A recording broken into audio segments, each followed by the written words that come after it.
Hi, everyone. Welcome back to the Ethical Consumer Podcast. I'm your host, Julia, and I am here with Jeff Abella of Moka Origins via the Himalayan Institute. Welcome, Jeff.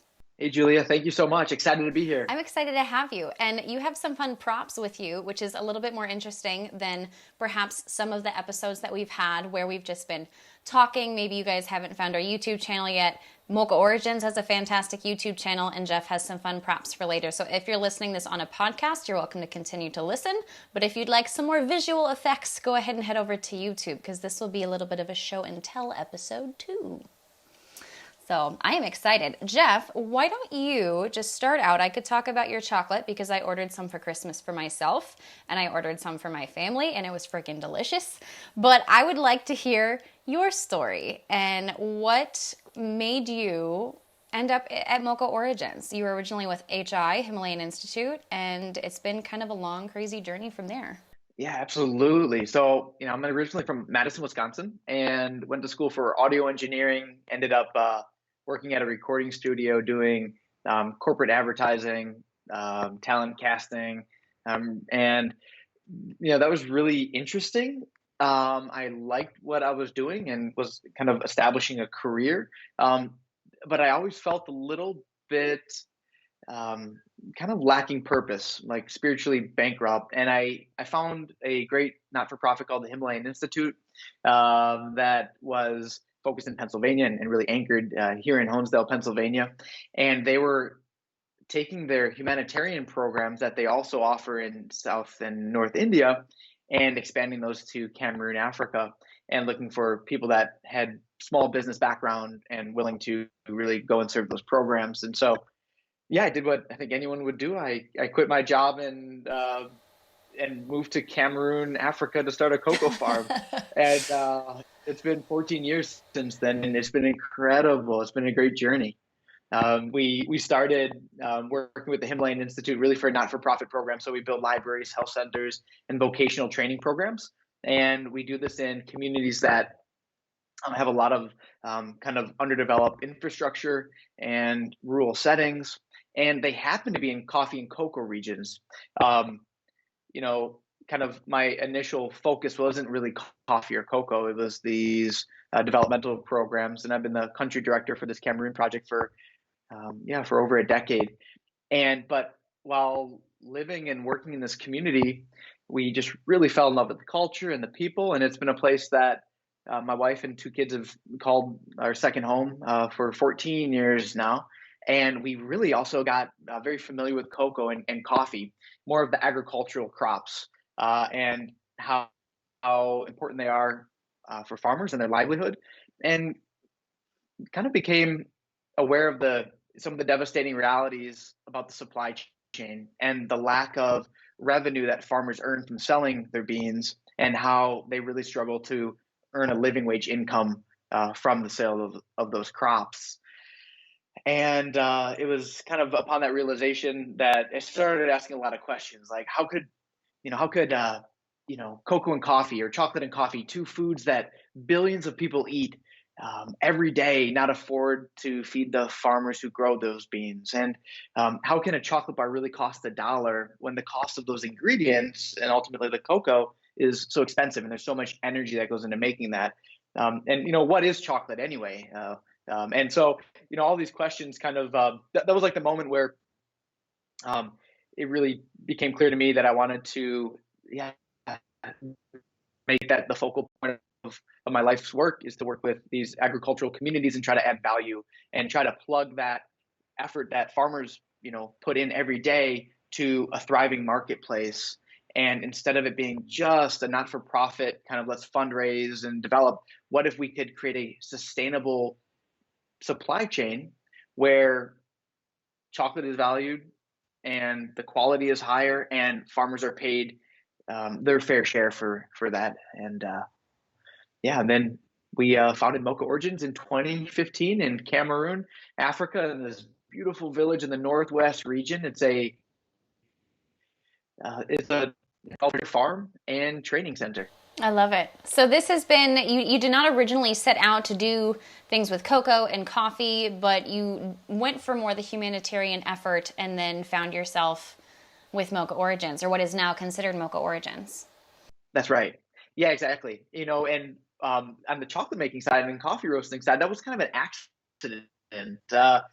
First intention was let's create an agricultural project, Mocha, which means coffee, chocolate, and origin, which is referred to as like the country of origin. So we named it Moka Origins because Cameroon is this beautiful landscape, diverse enough to grow cocoa at this low elevation of about 1 to 2,000 feet, and then coffee at a higher elevation between 3,500 and 7,000 feet. And so Mocha Origins, the origin in which both of these awesome crops and ultimately foods can come from. And so the farm there is it's a fruit tree farm as well. So we I try to plant 50 to 60,000 trees per year. We plant a tree now for every product sold, and we just had 100,000 trees planted.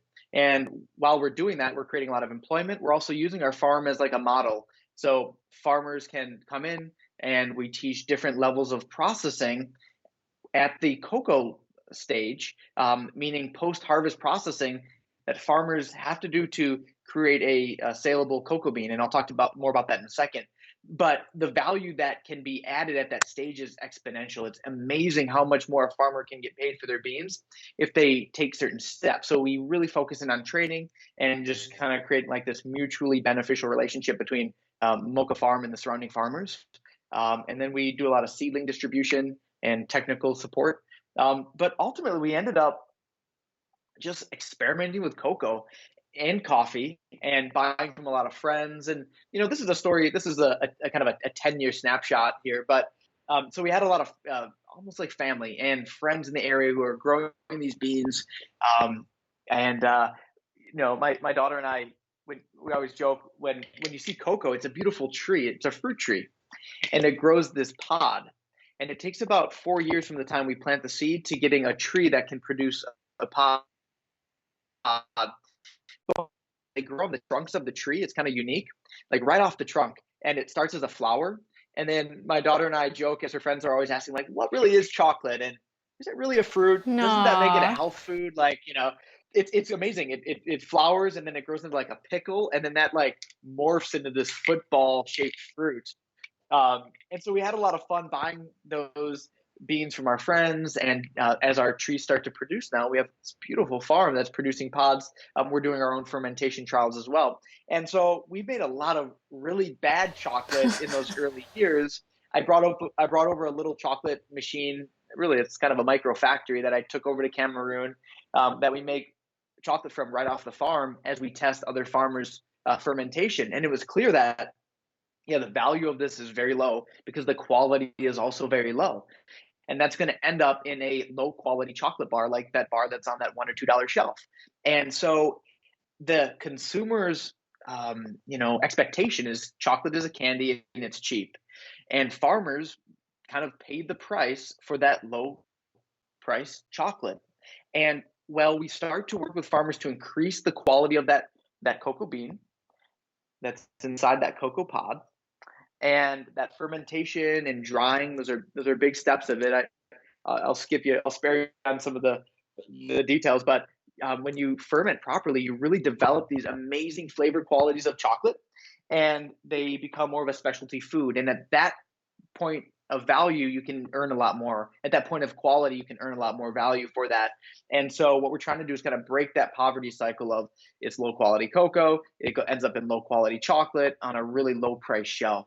Um, and that's really our mission, to disrupt that supply chain and kind of awaken consumers to the fact that chocolate is an incredible and healthy food that, when manufactured with love and intention and care and sourced, ingredients that supported everyone in that supply chain, it's also very sustainable and beneficial.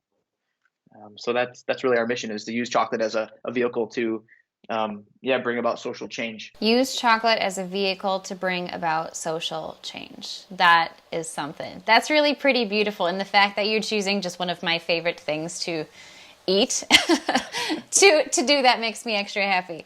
And I'm looking at, you're holding up the pod and the beans, and I did not actually know, or I had in a previous conversation that I had with someone, we were talking about chocolate. Yeah, the pod looks like a gigantic round almond. I see what you mean by the pickle. Like it has like the pickle texture exterior in a browned almond pointy shape. Those are things that you don't see. Like you see the wrapped chocolate bar and you see the beautiful packaging, which I love your packaging, by the way. But you don't know where that beautiful brown melty substance comes from. Like that's just not. We don't learn about that. I feel like half the time when we get food when we're a little kid, it's like, this is a food. This is what we eat. And we don't know what goes on behind it. And we don't know who is involved in the process either and what they may have to go through. Julia, that's a really good point. And there's kind of a disconnect between like the chocolate that we're familiar with and the core ingredient, which is hand harvested. And I'm wondering if, because of the transformation that has to occur to go from a cocoa bean to a chocolate bar, if that creates this disconnect and ultimately a disconnection between the fact that this is a agricultural crop that farmers by hand are putting a lot of time and energy into, and resulting in a lot of energy input. And so when we look at like the price of cocoa, it's crazy. Part of me, I mean, I love chocolate, but at the current economic structure, it's not a sustainable crop, and it'd almost be better off if we didn't have chocolate, if that was going to be the pathway forward. And so we're a bean to bar chocolate maker, and we source ethically. We take our proceeds then and put them back to work in Cameroon on our training farm, and we plant a tree for every product sold. And this unique kind of class of product, this bean to bar or fine chocolate, it's called. We represent like 5% of the industry, so pretty small. But when I was in Cameroon doing this humanitarian, work, it was clear that what an amazing opportunity, though. There's thousands and thousands of smallholder farmers, growing coffee and cocoa. If we just focused our attention on that kind of sector and that agricultural sector and try to, gain potential there, we can make a huge impact, because there's so many people consuming chocolate and there's so many farmers growing cocoa. It's a really, it's kind of, ripe for disruption and good return on our investment in terms of social return. So yeah, and part of it is education. So I'm glad you mentioned the packaging. We just did a redesign on our packaging.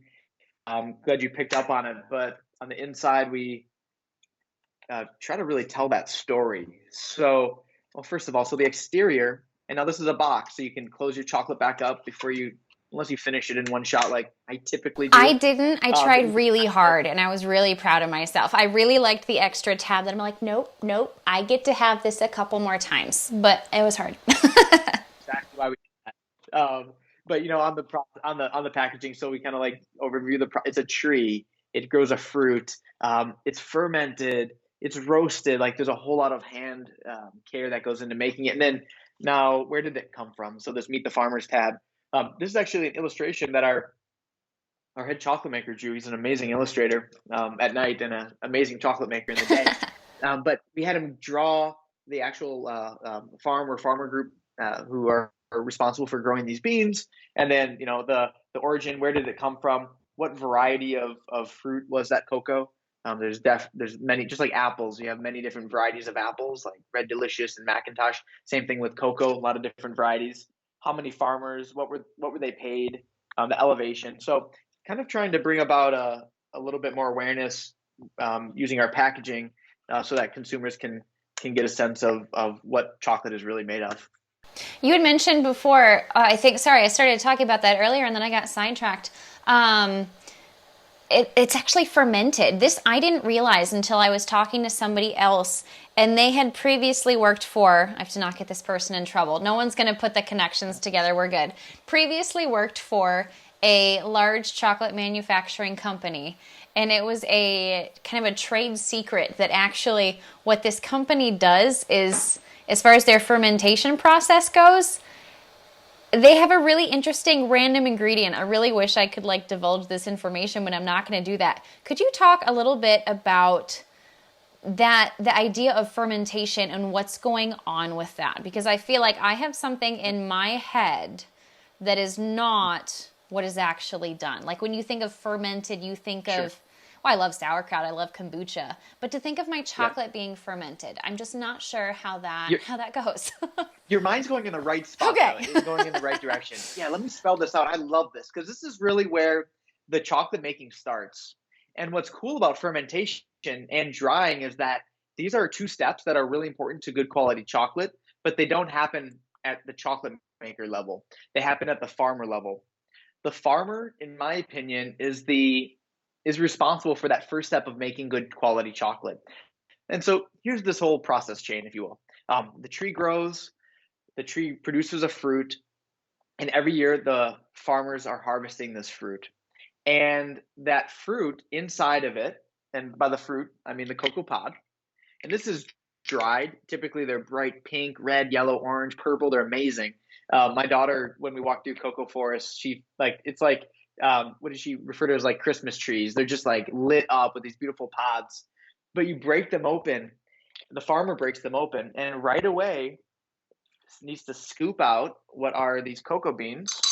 Um, there's about 30 to 40 cocoa beans inside those pods, and they need to be fermented. And so when you pull them out of those pods, though, they're covered in pulp. Kind of imagine like a pumpkin. When you cut open a pumpkin, the seeds are contained in that pulp. It's actually called mucilage, and they're contained by something which is actually it's called the placenta. So the placenta has all these beans on there, coated in this. We'll call it pulp. It's just a better sounding word, and that pulp is really fruity, so it has a lot of sugar.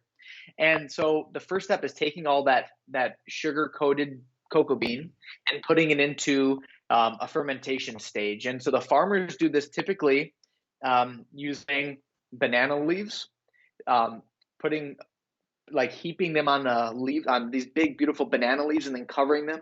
If you've seen banana leaves, they're really long, wide leaves, and so that creates a seal so that it can start to biodegrade and decompose rather. And so how we do it in Cameroon and many other larger companies, massive companies have a whole different process, but they're these wooden boxes called fermentation boxes. So that wet cocoa bean right out of the pod is put into these boxes, and it's about a 7-day process where the pulp is going to break down and create first. It's going to create ethanol, and that ethanol is going to create acetic acid, and it's going to drain away in a liquid form that pulp, and you're going to be left with this form, which is like dried cocoa bean.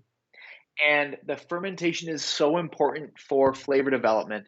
If you don't ferment cocoa, and a lot of like smallholder farmers, especially in West Africa, are known to maybe kind of skip this step, either because they're in a rush to like you know put that cocoa into a sack, and the buyer's coming, and they're buying big bulk, and they don't care about quality anyway, and they're going to get paid very little for that though.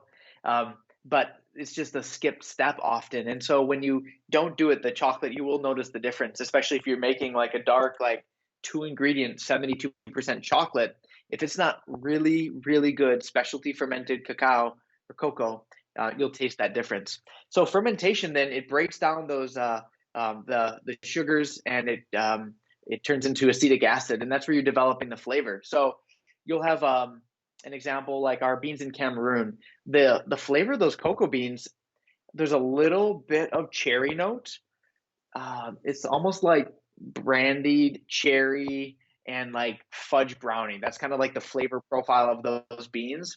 Versus, okay, our beans from Uganda, it has a very different flavor note. Um, I wrote on here red berry, chocolate ganache. I actually also get a lot of apricot, and then it ends with like almost like a creme brulee, like um, really like almost English toffee pudding kind of quality. But it is that every bean is different, and every ferment and the fermentation really matters as far as um, deriving that flavor that beans that flavor potential exists in that beans, and getting that flavor to come across. And so I think chocolate is one of the only foods that's fermented and then roasted. Little factoid there. But cocoa, yeah, every chocolate bar goes through this stage of fermentation that no one knows. Most consumers don't know anything about, and it's really fun. It's highly scientific. It happens like on the farms, oftentimes without scientific methods. And so, what we're trying to do at Moka Farm is, and there's some really other great, there's awesome partners that we work with to help us, but showing proper fermentation without like needing to get too much into the science, just knowing what conditions you need to put those beans in and through for how many days, and then how to check the quality by like cutting them open and doing what we call cut tests, and different um, characteristics. Because if you can't really see visually if it's fermented or not from the outside. You have to cut it open, and if you didn't properly ferment it, you can't re-ferment it. It's one and done. And so it's a really important step, and it's a step that can increase the value of cocoa significantly. And so it's an awesome area to kind of focus in on as far as value addition for farmers. So you are very careful with Moka Farms about the fermentation process, even though it's not necessarily the most scientific process out there. You can't, regulate it, engage every step of the way. You just you have to let fermentation do its thing. Or maybe, do I have the wrong idea? So for our farm, it's really easy to regulate. Okay. What I'm talking about though is when you have 1,000 farmers. For example, our bean from Ghana, there's about 1,300 farmers that make up that lot of beans, and that's awesome. I love that, and it's a fair trade certified bean. They're getting paid a premium, and that money is being spread across a lot of farmers. But the challenge is consistency. When you have that many farmers, they're not all having access to fermentation boxes. They're going to use like jute sacks or buckets or banana leaf process. And so there are different things that you can kind of instate as far as practices. One is like temperature checking. The first 2 days, you have to keep that fermentation box closed really tight. You don't want any air to get in. You want good bacterial growth. The anaerobic process is happening, and that then like the second 2 days, the heat really starts to generate. That's the aerobic process, and you can have a little bit more air exposure. That's going to oxidize that and start to develop those bright acid qualities. And then day 2 and 3 are acetic acid days, where it's going to start to drain, and farmers can let that happen, and they can turn the beans once or twice to let that start to occur. So no, there are some things that on a farm like ours, we can get very controlled. And I go to the Dominican Republic quite often and study fermentation there, because there's some awesome farming organizations that have perfected that. What I'm trying to do, and what we seek to do, is kind of reverse engineer those important parts of the process, but make them accessible to smallholder farmers who are just going to be doing them in smaller quantities, maybe at home on their own farms, without some of the gadgets or infrastructure to do it. So, but applying some of the same principles, like you need good heat generation in day 2 and 3 without much air exposure. So trying to kind of translate that to something that farmers can do at home, so that the quality can keep going up. I got you. That makes more sense. I understand that now. And I think it's an important distinction to make too. And we'll cover this a little bit later as far as where all of your sourcing comes from. But there is Moka Farm in Cameroon, and then you do also source chocolate from other countries as well. So where you have Moka Farm in Cameroon, that is kind of the signature. Is that that's not the original? There was a story with Stanley. Is his name? No. What is his name? Yeah. That's it. It was. I remembered. Weird, good memory. Yeah. That's awesome. And that bar is right here. I only have a few dozen left, by the way. I might send you one if I get an address. But so yeah, the origin of Moka is really in Cameroon. It's where we started a humanitarian work, and where we had access to really community that wanted to work with us, and land. But we're growing a farm from scratch. We took a barren plot of land that was donated to the project. We had to build roads, go to India and source irrigation equipment, dig wells, solar infrastructure. So it's a long-term project. Not to mention, we're planting a tree that's going to take 4 to really 8 years before we're having enough production to even justify shipping that over. So in the meanwhile, while we wanted to start our chocolate company and kind of base it around ethical ethical sourcing, we partner with some really great co-ops from other countries, and I try to focus mainly in Africa because it's such a underrepresented continent. I know that's a generalization, but it's just true. It's an underrepresented continent when it comes to quality. And cocoa isn't, when you hear about cocoa and mass kind of movement of commodity, of the commodity of cocoa, you hear about Africa. It's like 70% of the world's cocoa comes from there, but they're not talking about the specialty stuff that you're paying a premium for. They're talking about like what ends up in low quality, low cost chocolate. And so what we want to do is change that.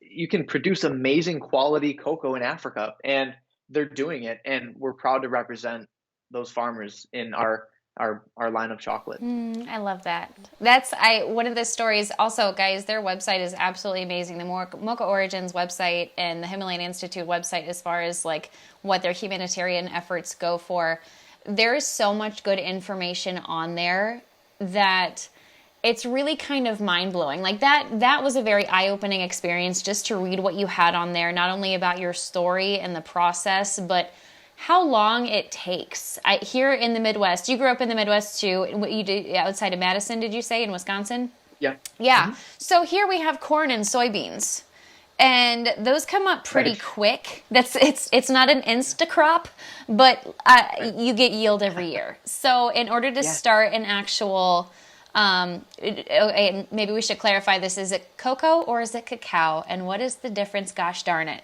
Cool. You can use them interchangeably. Okay, cool. Same exact thing. Yep. In order to start that, like you said, you have to plant trees, and then eventually those trees will yield the fruit. But it's taken a long time in order for Moka Farm, as it exists now, to have as many trees and be able to produce that Cameroon bar. Is that what I kind of gleaned Yep. from talking to you on the website before? Exactly. It's a long And I time. think even more important is that it's really it puts farmers in a vulnerable spot.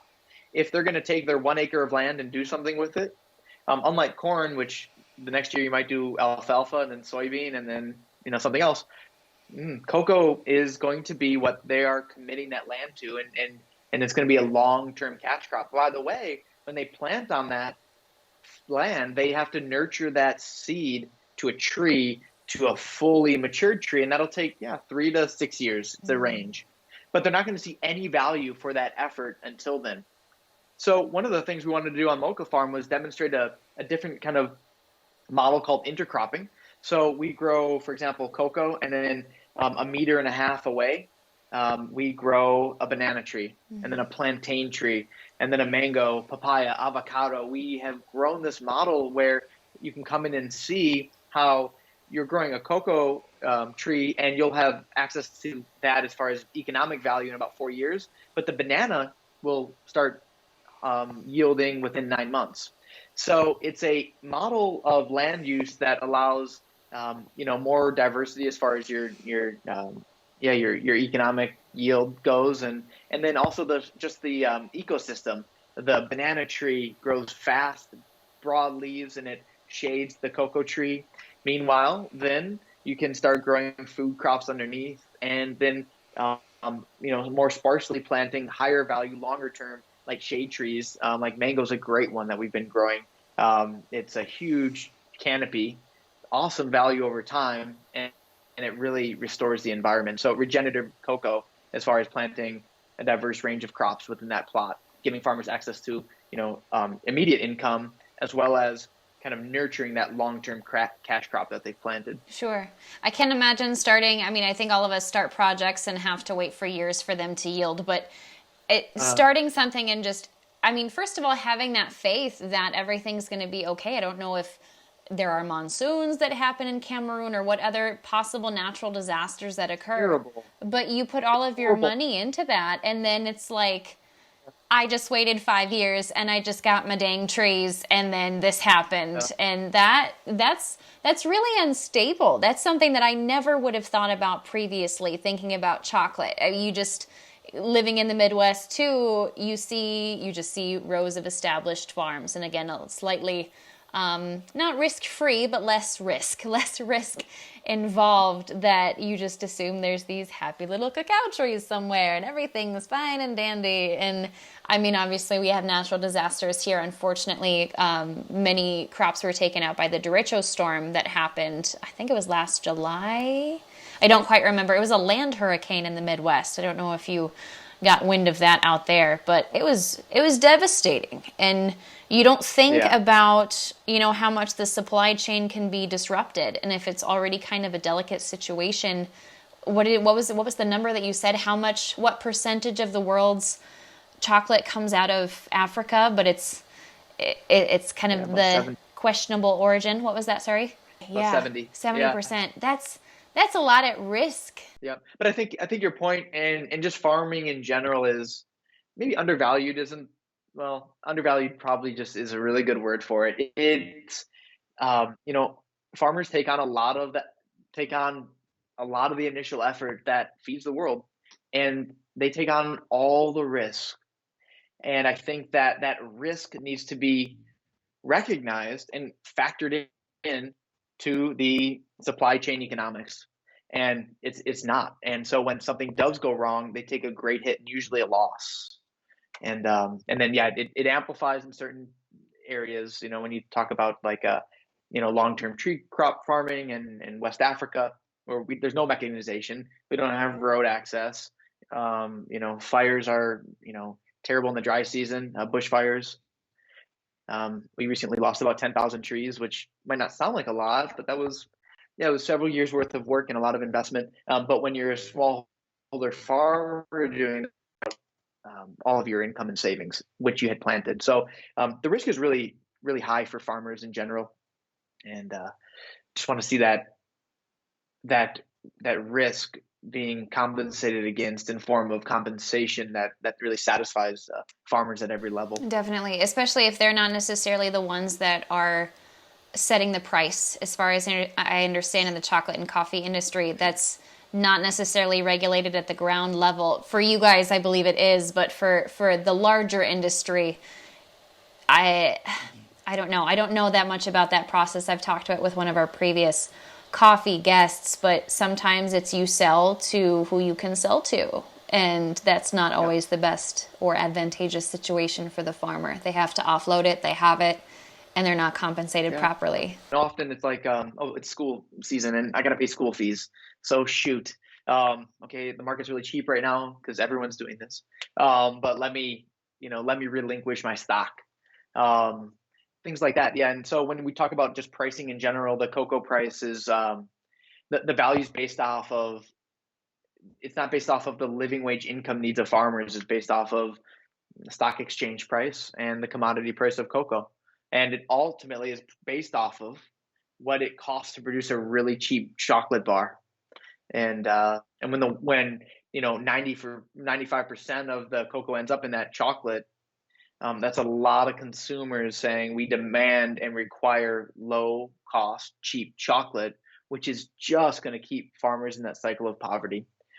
So we're working hard to, at least in our own bubble and aggressively through promotions and, podcasts like this, just, share the story about the real work that goes on behind the beans. Just the awareness of it, I think, helps people a lot. Just the concept of it, even just seeing it in pod form, in bean form, and knowing that beautiful, magical, brown, melty thing, originally it was harvested by a human, and there was a lot that went into it, and we just don't see that. That was the original concept of this podcast, is mending the disconnect between the food that we eat and where it comes from and who's affected by it, or what's affected literally downstream as far as like runoff and pesticides and things like that. We just don't know. We have no idea. Okay. We eat the food and then we don't really think anything else of it. And it's not really great. Ignorance is bliss, I guess. But then once you wake up to it and you see how many people are affected by it, ignorance is not bliss. Ignorance is not so great. Right. Not so Well, great. kudos to you. What a great mission Oh, as far as the thanks. podcast goes. It's a really important topic that you're breaking open. I think so too. So I think so too. Thank you for lending your wisdom to it as well. Every guest that we've had on has been so super great. I say we because there's a couple people behind the podcast. I don't have multiple personalities, and if you do, I still love you. But it's me and the crew. But nice. let's talk about your crew a little bit. You're so great with your social media, and I love seeing your people there in Hansdale, Pennsylvania, behind the scenes. Even you sharing the was it one of your lead roasters by day and artist by night. I Yeah. love that we get to see their personalities. Right now, it's just their eyebrows and their eyeballs because masks, Right. but it's so much fun. What does everything look like stateside?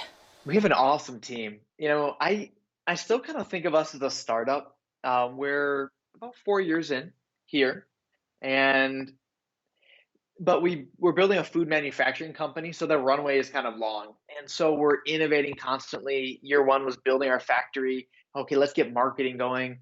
Oh, shipping is going to be a thing. Like we're constructing this as we go, right? So the team, and I've been blessed with having just people show up at the right time. Like the pieces are clicking together. It's awesome. Our team consists of all stars. I think of them as Swiss Army knives. Really, actually, we all have split personalities, and I seriously mean that. Right after this, I might go from accounting then to some copywriting, and my administrator here is also shipping boxes today, and he's um, our chocolate maker is also an artist and a coffee roaster. So everyone's multifaceted. And I think as far as like this kind of agile look at, staying lean and launching a business, it's been a really good thing. And we've been blessed with team members that just, they bring a lot of passion, but they also bring a lot of, tangible skills and qualities to the job. And they bring a lot of flexibility and ability to learn new. So, um, yeah, I guess the ultimate example is like our fulfillment manager um, is a IT specialist and has been an amazing asset as we build a experience from going through our website or buying wholesale and having to have a seamless shipping process and shipping every boxes. We're doing hundreds of packages every day now, thousands of products every week. And, he's not a logistics expert. He is now, but he wasn't 4 years ago when he said, "Hey, let's do whatever it takes to get this off the ground." So that's his name's Faraji, and he's incredible. But that's just one example. The whole team is just built up of kind of all stars, um, and yeah, just love that. So that's who we are stateside. We're just real people, really committed to doing good work. And we thought, well, if we're going to be like, running a business or a startup, which is a ton of work.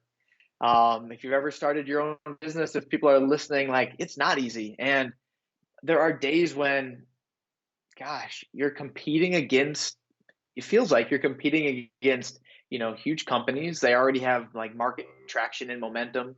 They have a marketing budget. They have like all their logistics figured out. They have capital, so they have a bigger team. You have to do all of those things at once, whether it's sourcing and manufacturing and marketing and sales and customer service and all the compliance and legal and accounting. You have to get it going all at once, and it's probably just you. And so, what's been really, I think, nice about Moka is that as a social enterprise, there's something kind of behind it. At the end of a hard day or a long day, the team goes home and they do feel good about what they've done. They've made 1,000 bars. That day they planted 1,000 trees because of that. Moka contributes thousands of dollars to its farm team there, and yeah, it's just kind of like a little bit extra, um, you know, you know, pat on the back for yeah, for working really hard to launch a startup. And so yeah, kudos to our team here. They're really excellent. You have set like what I'm hearing and what I've seen previously with the website and social media and things like that. Everything is so community based. Whether it's here with you guys sharing all of your awesome work behind the scenes that folks don't get to see in Pennsylvania, and then sharing the stories and the community efforts that you're doing in Cameroon and being able to give back to the other countries that you're sourcing your beans from. This has come up so many times on this podcast, and I think especially this year, how important community understanding, whether it be just between the customers and the business, or the business and the farmers, and just seeing us as one huge global community. Again, with the disconnect, there's so much separation, and I know there's no separation with you guys, with what you're doing there in Hansdale and what's going on in Cameroon and Uganda and Ghana and everywhere else. But it's until you see that, or until you're part of it, I feel like there's not that visceral connection. Like you feel like you're part of something bigger. And I loved opening the chocolate bar box, or opening the box in general, because you had, hey, this is where it's grown. This is a picture of a pod. I don't remember it. I think I actually saved it, knowing we were doing this this podcast together. I have all of the documentation somewhere in my house. I need to find it before this goes live in like 2 or 3 weeks. But it builds connection. You really are mending that disconnect, even just with, the postcards that you send with the shipments, and with the details and the graphics that you put on the bars.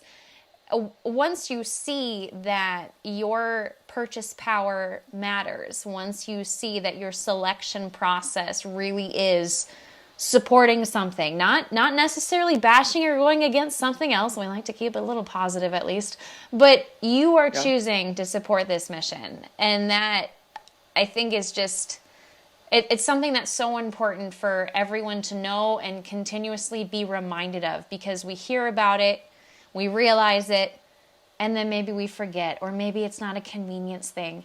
How can we keep this in mind, I guess, or what drives your sense of community? What's your why, essentially? What keeps you doing this even through the long hours of the holidays and Valentine's and shipping and finance and all of the logistics? What does your why come down to? The why really, so that was beautifully phrased. And yeah, there Oh, feels thanks. like, I mean, it had me reflecting on the why before you even asked the question. I think that there's a lack of disconnect, but that's always not even clear, and maybe it's not even really the point. I think that the point is, for us, just um, equal value, and for that to occur, a sense of community around everything that we do. And so for me, knowing that, and whether it was chocolate or coffee, it could have been, shirts or handmade bags, or, knowing that the work that's going into making something, and the customer is going to enjoy that. There's an opportunity to be aware of that that really that supply chain and all the different people involved, and really honor that. And I I love for Mocha. I mean, one of our goals here was to, like, it's not about chocolate or coffee, but for this to be successful, it has to be about really good chocolate and coffee, because that's how we're going to get people to become familiar with us. But it's actually not. This is, like I said, the vehicle that we chose to bring awareness around a sector that is, it's just a devastating supply chain reality. And at the end of the day, it feels really good knowing that, even though, and Mocha doesn't want to be the hero. I want to find a way to make the customer the hero. Mocha's guiding that process, and it's a win-win for those growing those beans, putting all the energy into making the product, which it should be a better quality product, so the consumer wins as well, and the consumer gets to win because they're also, like, supporting this really great reciprocal relationship. What I wanted to do, though, with Mocha was take it a step further. So my business partner and I, we launched something called Origin Adventures, and it's an adventure series. It's really a trip that you go on with us to do our work. We go on sourcing trips to some amazing off the beaten path places. And since we founded this project in Cameroon, Africa, we're like, well, like, we have grown so much because we've been taught by the community here. I feel like I was raised there. I learned everything I feel like I needed to about social appropriateness, respect, and just different ways of living. Just such a kind of a mind, a developing opportunity came in such a robust way at such a point in my life where I really needed it at a young age. And how can we bring that experience to others? Well, what if we let people join us on these sourcing trips? So we started something called Origin Adventures, and that's the idea where you can, enjoy our product, but let's not let it end there. What if you could go to Uganda and meet the farmers and harvest cocoa alongside them and start to understand the human relationship between behind what we're making. And so that's what these trips are kind of designed to do. And I think kind of to go back to your question around community building, I think that everyone should ask that question, like what is important to them. For us, it was community and using coffee and chocolate to build a community. And because with community, you get different perspectives and awareness. And so let's create an opportunity where that community doesn't need to end with cocoa ending up in a chocolate bar, consuming it and being done. What if you could read about the farmer and get a sense of connection, and maybe that's it, and that's awesome. That established some flow of awareness and hopefully a sense of community, at least through Mocha. But step two could be like join us in Uganda or Dominican or Mexico or Cameroon, Puerto Rico, all kinds of cool trips that we host, and actually partake in the farming process. Whitewater raft on the Nile, go on big game safaris, volunteer in these communities, and really get to know the people behind the beans. So that's like our grandest expression of community building through chocolate and coffee. I love that. And that's going back to the entire origin. Origin of this was with Himalayan Institute, because this is all to go back into those communities. Yep. It's a really impressive cycle that you've created, not only the awareness. Every person, I love how you said that earlier too, the customer gets to be the hero, or the consumer gets to be the hero, and they get to win at the same time. But everyone is winning with this cycle that you've created. It's important to see that when not everyone is winning, someone is losing. And who is that person that's losing? Sometimes it's the customer with quality. Sometimes, most of the time, let's be honest, it's going to be the farmers. Or if it's a factory created product, it might be the employees. It would be ideal if everyone could just win. And I don't think that's so far-fetched, but the systems that are created right now do make it a little bit difficult. But everything you're doing has more and more people winning. Even the people that aren't necessarily directly involved with the project as far as growing or harvesting or creating, shipping, what have you, but it's the communities that you are in. You are not taking from these communities, you are adding to them, and you are giving them tools, you're giving them hospital services and libraries. And I think to be a part of that, to go on, it was called Origin Adventures, is that correct? That's right. To go on one of those just has to be the most amazing experience. I saw that and I sent it to our producer right away. He's like, "Oh, I want to go." that is his jam. Usually he is traveling and working in other countries and in a very modest, respectful, mm-hmm. and cultural appreciation type of way. He just wants to get to know what's going on in the rest of the world. Well, we should do a podcast from the mountains in Mexico or Uganda. We should go together sometime, Julia, and get your team there. I think that I just, we really want to kind of honor the podcast that you've created. And, you mentioned farmers losing. The truth is, like, the food supply chain in many different, product categories, it's just broken. And there's so much innovation potential there. So, if there's any like entrepreneurs or even people that are established in their careers that have access to, ideas and people to execute those ideas, there's so many great models out there that could be fired up to really solve a lot of problems, so that it is a win-win, so that it's sustainable, and so that value is evenly spread, and so that the food market isn't just based off of quantity versus quality, and that there's enough value being derived for that good to take care of everyone down that supply chain. So thank you once more for everything that you're doing to bring awareness to it and Oh, letting us definitely. contribute in our own modest way. I am honored to be a part of it, and I think it is such a wonderful spot to be in to get to share all of these stories. I think, we always try to, impart something on our listeners after, like, what can we do? How can we affect positive change? And, I don't own a company or anything like that, but I can at least share everybody else's stories. And I think that's really powerful for you to share the community's stories of your farmers. And I'm honored to help. So that makes Awesome. me happy. It's really Well, important. So thank Jeff, you. you are so welcome. So we have talked a little bit about your chocolate. You have some specialty. Well, specialty in the world of chocolate and coffee has a slightly different meaning, but listeners, you know what I mean.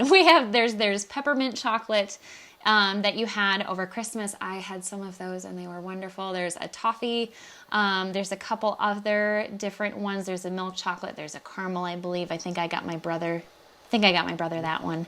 But then you also have the special origin ones, which are country specific, which you said there are different notes that you can pick up on based on the fermentation process and what's in the soil, what it's grown next to, which is really pretty cool to see.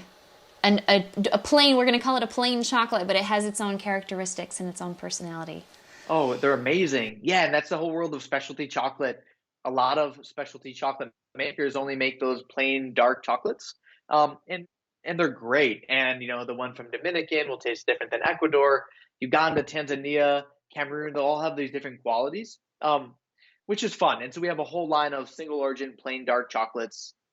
But I wanted like kind of a gateway like chocolate drug to let people who are eating like candy, right? How to start to ease them into plain dark chocolate. And so we created this line we call our inclusion bars, but like yeah, so sea salt, since it's in front of me. Yeah, we have a toffee almond, lemon ginger, cherry. So they're single origin dark chocolates, but then they have those fun ingredients or additions that really make it an exciting food. And so, yeah, we have those two lines of chocolate, and we have a lot of fun innovating on both. But always using that like organic dark chocolate base, and then pairing it with an ingredient that kind of complements the already existing flavor profile of that cocoa bean. You take your product how you would prefer to do it in that traditional, keeping the origin preserved type of style, but then you take it to the public market with a little bit of Yep. I don't want to say palatization because it's all palatable. It's all really good, but some people are just used to like Hershey's milk chocolate. Familiarity. Yeah. Yeah. Yeah. Oh, and don't get me wrong, I may or may not have eaten today an entire toffee almond bar. So, like, I love those as well. That's what's fun. Oh yeah.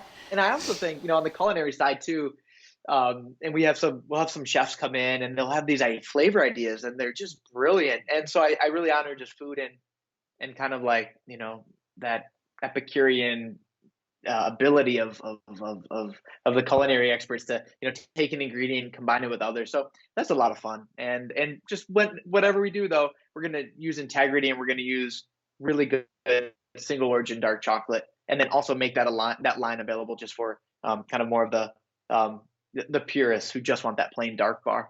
I don't know when my flavor profile switched, but the dark chocolate is usually what I go for. I don't know what happened. The milk chocolate anymore, it's just not, it doesn't have the complexity. I mean, I'm all for all chocolates, all, sustainably harvested chocolates, but yeah, I like that. The individual flavors really start to come out in the dark, I think. It's not covered up by the extra fun things, the fun things in quotes, so.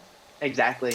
Well, and if we want more information on this, I mentioned before your website is fantastic and there's so much great information. You can read individual stories on there. Your partnership with Stanley Go, one of your original farmers, that's kind of the epicenter of Moka Farm. And then we can find more information about the origin trips, which are looking really exciting. Do you have any more Other exciting things coming up. You launched drinking chocolate, if I remember correctly, just before the holidays, I think. We did. That went nuts. Okay. Yeah, it is hardly in stock, which is a great thing. So thanks to anyone who might have tried that. Yeah, that's our dark chocolate. But instead of pouring it into chocolate bars, we actually shave it into a powder and bag it so that you can mix it with hot milk or an alternative and drink it. You can literally drink the chocolate. That's different than like cocoa powder, which is a byproduct of cocoa. This is actually chocolate that's shaved down, so it's super decadent and it's really fun. So the drinking chocolate was good. We have a lot of new flavors coming out in what we call Moka Box. It's our monthly subscription, and that's like the bread and butter, if you will, of what sustains our company. It's a reoccurring subscription that you get every month. You can choose between coffee, chocolate, or both in your box, and you can let us know how many of each you want. But that's mokaorigins.com/mokabox. And what's fun about it though is that every month we put a chocolate bar. We make just enough for our subscribers. Like this one's coffee toffee, and what is it, February right now? We're pouring it's a raspberry infused chocolate. It's I think I incredible. saw your Um, email on that and it looks amazing. it's a really good one. Yeah, it's dangerous. So every month, though, a really fun bar that goes out to our subscribers, and that's been really a nice way to engage with us. And in that box, we write a letter. So I handwrite a letter, kind of explaining the reasons for choosing that coffee, maybe the story behind the farm, maybe the seasonality of the chocolate or the inclusion that we're putting in that chocolate, and just getting, a little bit. It's just another way to kind of get to know you a bit more and for you to get to know us. And so, as we really are here to build this community of conscious consumerism, Mocha Box is kind of one of our key ways of doing that. Amazing. And all of the proceeds for that, I mean, other than obviously the cost for crafting and making sure that Moka Origins, the facility in Hansdale, runs smoothly, those, again, that is going back to the communities that are harvesting and growing the chocolate and the coffee. This is an amazing mission and an amazing thing to support, knowing that you're getting your fun coffee and chocolate in the mail every month, but someone else is also winning. Everyone is winning. Yeah, that's a great point, and I didn't mention it. So instead of when we started Mocha, we actually started thinking maybe it's a not for profit, and we do our farm work, and it's donation based. But I think we're going to get more long term growth and sustainability if we go in this other direction, which is product based. What if it wasn't? But what if we could model the business model off of product sales, and that instead of making a donation, you're buying a product and we're using proceeds of that to support our work in Cameroon and other places that we operate. So yeah, that's how our model works. We call it a social enterprise, and every sale really does make a big difference. Love it. So There you go, guys. Every sale does make a big difference. Even, let's see, the mini-sode that I'm releasing tomorrow is 1% better every day. Even 1% makes a big difference. I just got done reading Atomic Habits by James Clear for the third time. And all of those things, the little things add up. The little purchases you think of add up. And like you said now too, some of the goals that you originally had, I'm assuming you've just exceeded 100,000 trees planted. yeah, That is just yeah, amazing. And is that a bar per tree? feels really Did you good. mention that earlier? For every bar a tree Yeah, or it's a tree per product, so it could also relate to our coffee or our drinking chocolate. Yeah, we just wanted a way to really link the consumer's engagement with us and our impact. And the whole idea is that then we can grow even faster as our business grows intrinsically, because we've by design created this relationship between our impact. So every product plants a tree. At the same time, then we're doing a lot more with proceeds to just develop our training center over there. And on top of that, we're sourcing from sustainable fair trade sources. And so, yeah, it's like a trifecta of social impact with every purchase. I love it. So, Oh, yeah, I love it. Everybody wins. I'm going to work that into the title of this episode. Everybody wins with chocolate and coffee with Moka Origins. Maybe that'll be the title. Oh, excellent. I love it. love that. Jeff, thank you so much for being on and doing what you're doing and sharing it with us and our listeners and our viewers. And if we want more information on this, it's mokaorigins.com or humanitarian.himalayaninstitute.org/Cameroon, or maybe just like plug that into Google because that's a lot to type. But that was a lot to say. But Moka Origins is on Instagram and Facebook, and you have an awesome video series on your YouTube channel as well, just sharing some more of this information too. Awesome. Exactly. Yeah. Yeah. Engage with us and yeah, appreciate you all following along. And Julia, once more, thank you so much for having me. This was excellent, and really respect and appreciate what you're doing for the industry and for those behind it. Thank you. So, Thank you so much. Ooh, I have one last question. One last question you thought you were going to escape. yes. What's your favorite food? Oh boy. After all of that. Favorite food? It can be coffee and chocolate. Well, we've had a good conversation to kind of prep for this. My favorite food. This is a tough one for a foodie. I'm probably going to have to. I'm probably going to have to say Thai food as a genre, and that's a little general, but I have a hard time narrowing that down to just curries in general. So vegetarian for sure. It's got to be fresh. Red curry, green curry, pad thai. All those are just like sounding really good right now. And okay, one more though is something called G-nut stew. G-nut refers to groundnut, and in Cameroon we call peanuts groundnuts. So it's peanut stew. It's a Cameroonian dish that you should definitely check out. There's some recipes floating around the internet. Groundnut or G-nut stew is what you'll want to Google, but it's a peanut stew. It's traditional to Cameroon and a few other countries in West Africa. That's probably like my close second into this chat. Love it. But definitely try that out as well. Noted. Well, Jeff, thank you so much. Thank you so much. This has been wonderful. Guys, listeners, go ahead and go check them out. Moka Origins, Himalayan Institute, see what they're doing. Thank you so much, Julia. Appreciate it.